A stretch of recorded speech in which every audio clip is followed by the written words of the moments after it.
Welcome, ladies and gentlemen, to another edition of the Sports Wrap with Michael Kravetz. I am your host, Michael Kravetz, and on a special recorded episode today on Sunday, not a good day in general for sports teams. Well, I should say for one team on Sunday today. The Pittsburgh Steelers have lost their second game in a row. It was surprising to me because they got pretty much their own mistakes killed them in this game at Cleveland. They lose the game 20-14 on a horrific showing by the offense. The special teams was there, good. Defense was there and good. Bottom line was the Steelers were incapable of making any drives look good, with the exception with the drive at the very end of the first half. With the way I'm talking, I'm angry. This was a game the Steelers needed to win if they wanted to stay in the division race with Baltimore. They got off to a good start, though. After an almost intercepted pass by Will Allen, the next play, it was tipped and picked off by Lawrence Timmons. He returned it about 50 yards for a touchdown. Steelers were up 7-0. But then the offense they fizzled out. When they got balls, they couldn't get anything. They couldn't do anything. The fumbling started, and this was a problem. Rashard Mendenhall, 2 fumbles. Jonathan Dwyer, a fumble. Isaac Redman, a fumble. Chris Rainey, a fumble. 3 interceptions by Charlie Batch. That was the difference. The Steelers got 1 turnover.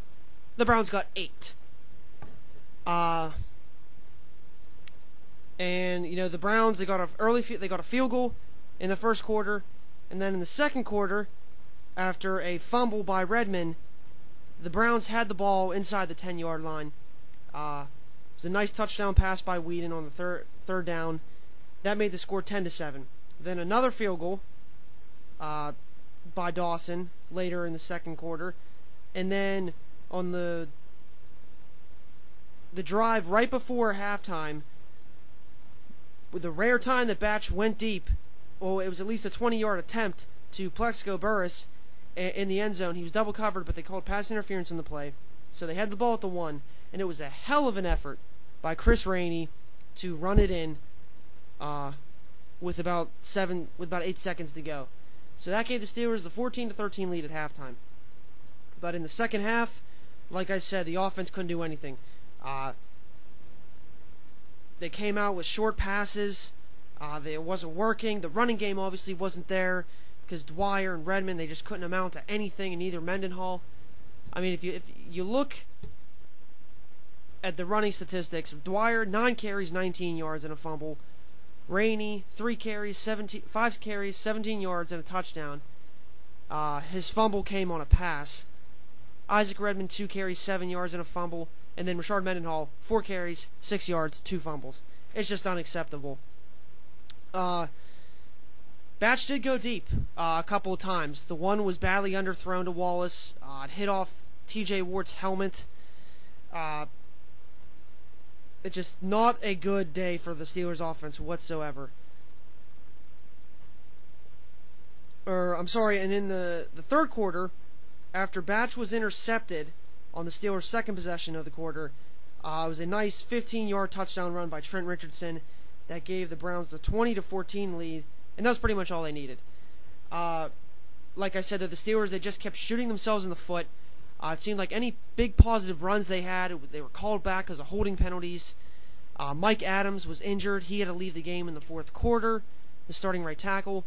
Willie Colon was a late change. He had a swollen knee, so Legursky stepped in. This is just not good. The Steelers it seems like the injury list is just growing and growing. And they couldn't amount to anything. But here's the thing. Even though they committed, up to the point, 7 turnovers. My mistake, 7 turnovers. They still had a chance to win the game with 2:36 remaining. They had no timeouts. And what happened was, it was a nice throw to Chris Rainey. He ends up breaking off a tackle, getting a first down, but then he gets hit again and he fumbles. So there's a fumble by every running back. That's something you don't really see ever in a football game. But, and the kicker is that when Cleveland had the ball, on the second play, I believe, Trent Richardson was running, and here he fumbled the ball. But the ref said they gave him forward progress, which made no sense to me. And the fact that the Steelers had no timeouts, and there was still about like 2:15 left, they couldn't challenge. And if they would have challenged, they would have won the challenge, and they would have had the ball for another chance. But the chance, it was very unlikely, though, that Batch would have lead him down for the touchdown because they kept shooting themselves in the foot. Mike Wallace had one catch for 9 yards. That's it. Burris was targeted a couple times. The one pass was an interception. Could have been Burris's fault. It might have been a route mix-up. The second one was with a pass interference call. But, I mean, Sanders was the only one. Five catches, 75 yards, and Miller, 6 catches for 63 yards. Everyone else, I mean, nothing. David Gilreath, nothing. It was just a bad day in general. The defense, though, they played the best they could.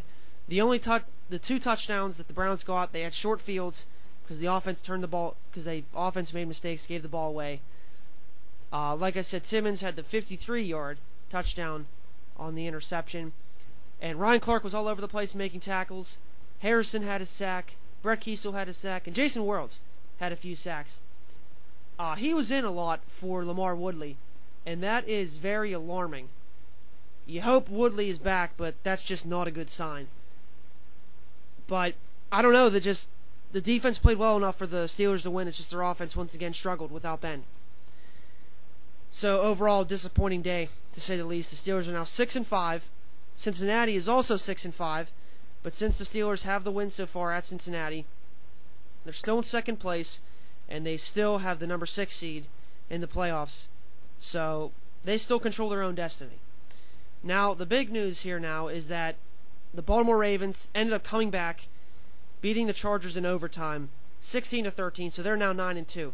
So virtually they have a 4-game lead over the Steelers because they hold the tiebreakers. So it'd be a miracle for the Steelers to win this division. And it was amazing because Baltimore, they were down 13-10 late in the fourth quarter. They converted on a 4th and 29. Ray Rice got 30 yards, just enough for the first down. Horrible defense by San Diego. So, I mean, really, it looks like it's going to be a 2-team race for the final wildcard spot with the Bengals and the Steelers.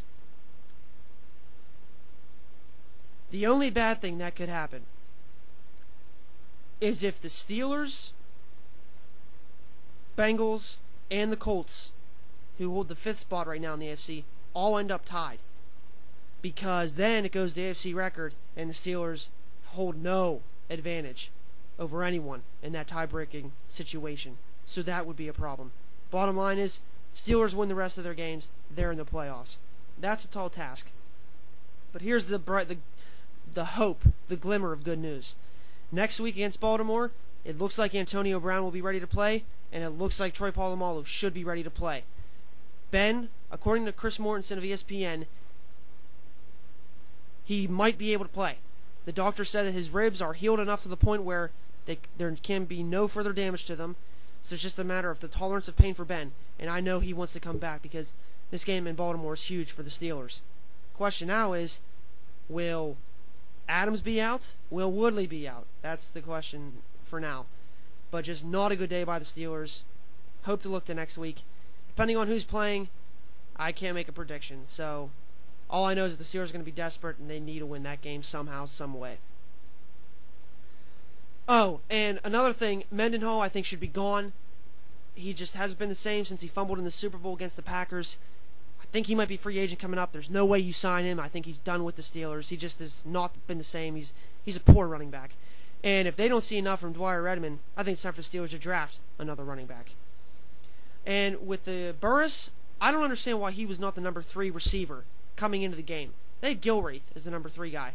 You brought Burris in, you want him to be effective, make him the 3 guy. Gilreath is not, he's not a typical number 3 receiver. I know you have injuries to Cotchery and Brown, but he should just be a number 4 guy at best.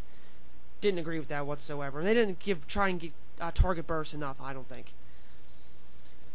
So, wrapping that up with the Steelers, we're going to move on to Pitt football. and I was not able to see at any of this game. I just saw the highlights because I was at work. But I was surprised. Pitt pulled off the win in convincing fashion. They had a 21-0 lead on Rutgers at halftime. Tino Sinceri, 21 of 39, 227 yards, 2 touchdowns. He had, the occasional Sinceri mistakes, but he played a great game. Ray Graham, 23 carries, 113 yards and a touchdown. Russell Shell, 11 carries, 43 yards. Solid performance by the running backs. And, Mike Shanahan had 5 catches for 62 yards and a touchdown. The surprise was Devin Street. He only had a catch for 14 yards. He's usually Sinceri's go-to guy. But the defense played well. They had an interception by Lafayette Pitts. Just an overall good game. And Kevin Harper, 2 of 2 for field goals. So the Pitt played a well-rounded game. Rutgers, who's coming in, only had 1 loss to Kent State. They were undefeated in the Big East. They just showed no signs of life. And Pitt dominated the game.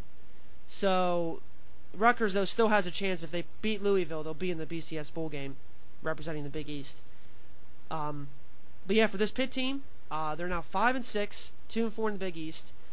They have a chance to finish in 5th place in the Big East if Connecticut were to lose to Cincinnati on Saturday. And Pitt has a very winnable game, even though it's on the road.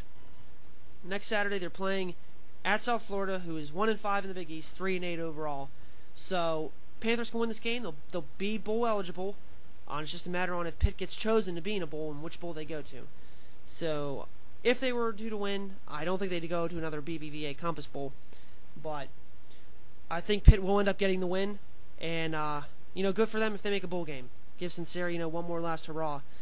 But this is a surprising performance by the Pitt team. And it just goes to show you, Tad Douglas was saying on 93.7 The Fan, what if Pitt would have beat Youngstown State? What if they would have beat Notre Dame? What if they would have beat Syracuse? What if they would have beat Connecticut? This team very well could have likely won the Big East and made it to the BCS Bowl game. But what ifs, you can play that with pretty much any single team. So Pitt is trying to reach 500 and make a bowl game. I think they will beat South Florida. So hopefully I'm right when that game comes next Saturday. And finally now, I'd like to talk about the Pitt Panthers basketball team. They had a huge showdown last Wednesday with Michigan at Madison Square Garden in the semifinals of the preseason NIT. And for the first half, Pitt was shooting the lights off the ball. They were, making 3-pointers, rebounding well. They had a 33-29 lead at halftime. In the second half, though, the shooting went down. Michigan just played better. They out-muscled them, out-rebounded them. And Tim Hardaway Jr. and Trey Burke, the stars of Michigan, really took over the game. And the number 4 ranked Wolverines ended up beating Pitt 67-62. Trey Burke finished with 17 points. He was pretty much their catalyst.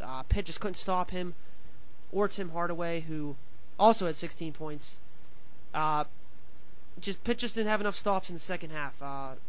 They had a stretch where they missed 7 shots in a row. You just can't do that against the top 5 team. Steven Adams got into early foul trouble.